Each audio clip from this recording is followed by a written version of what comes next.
пропуснеш нашия град, защото в нашия град живеят най-хубавите деца. Това го зная вече. Тази година те бяха много посмършни, учиха, бяха песнички, веселиха се, слушаха своите родители. Нали така, деца? Обещавам, всяка година вече първо тук ще минавам.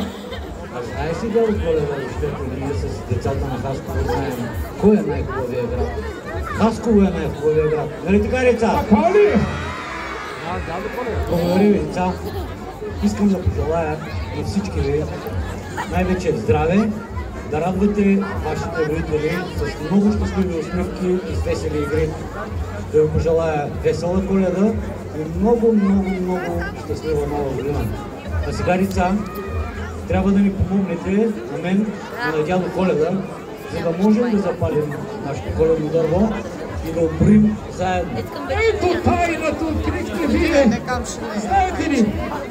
Скарамуш успя ли да запали коледните светлини? Не успя. Леденият човек успя ли?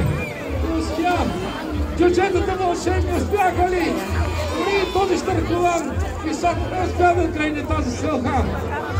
Ще ви издам тайната. Дори аз самия не мога да сторя това чудо, защото това може да сторим, когато сме всички заедно. Дали, господин Квете? Точно така. Всички заедно. Нека кажем всички.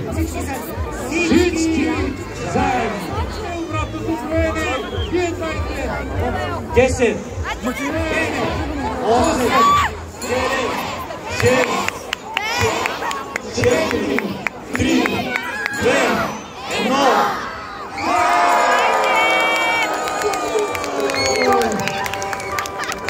Добре дошла, всички мила, Рейнова, като ми идете по света.